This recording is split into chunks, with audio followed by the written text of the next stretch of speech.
Salutations fraternelles. Aujourd'hui, nous parlerons de l'amour avec intérêt. Ecclésiaste, chapitre 5, verset 10 dit: Celui qui aime l'argent n'est pas rassasié par l'argent, et celui qui aime les richesses n'en profite pas. C'est encore là une vanité.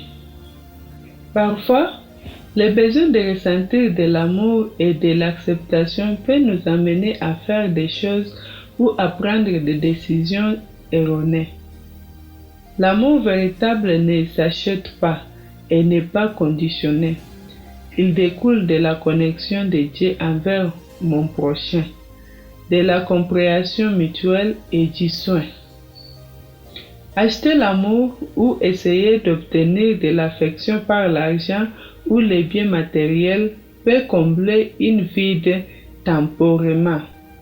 Mais souvent, cela laisse un sentiment d'insatisfaction, car l'amour véritable ne repose pas sur des transactions. Il peut y avoir une raison plus profonde derrière cela, comme la peur du rejet, l'insécurité, la faible estime de soi, ou la difficulté à se connecter émotionnellement avec un partenaire, la famille ou des amis. Travailler sur la compréhension de ces émotions peut vous aider à changer ce modèle de pensée qui dit que pour être aimé, vous devez donner quelque chose en retour. Et cela cause du tort à votre partenaire, à vos enfants et à vous-même. Nous vivons dans un monde très matérialiste, et bien que nous sachions que des responsabilités doivent être remplies et que des provisions doivent être faites à la maison, il n'est pas sain d'aimer un partenaire uniquement pour ses avantages économiques. Aujourd'hui, nous voyons des jeunes filles tomber amoureuses d'hommes beaucoup plus âgés en raison de l'avantage économique. Et d'autres peuvent être abandonnés dans leur mariage à cause de l'intérêt que l'un d'eux porte à une autre personne qui apporte plus d'argent que le partenaire précédent. Il se peut que l'on vous aime moins si vous êtes pauvre que si vous êtes riche, et le riche est convaincu qu'on l'aime pour ce qu'il est.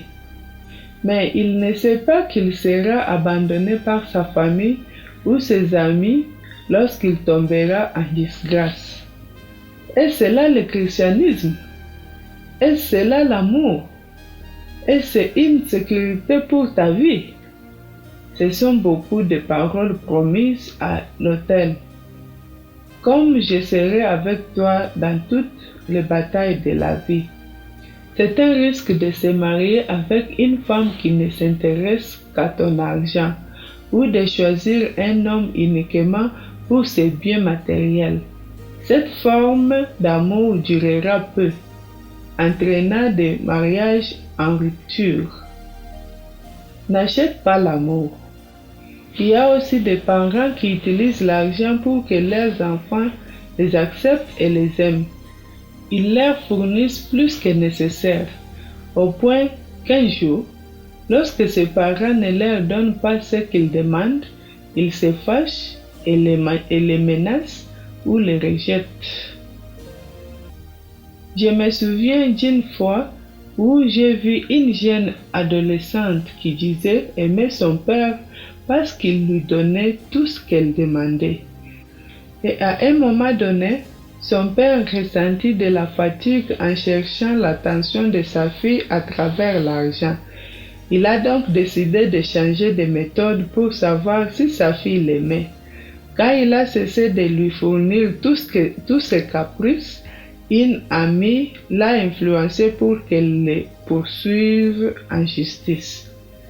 C'est un cas réel. Lorsque vous habituez vos enfants ou votre conjoint à entretenir l'amour uniquement par des avantages économiques, les jours où vous ne le ferez plus, ils vous haïsseront et vous cesserez de recevoir leurs bénéfices. Beaucoup de couples se sentent en sécurité en pensant qu'ils sont aimés pour leur argent, pour ne pas devenir invisibles aux yeux de leurs enfants ou leurs partenaires.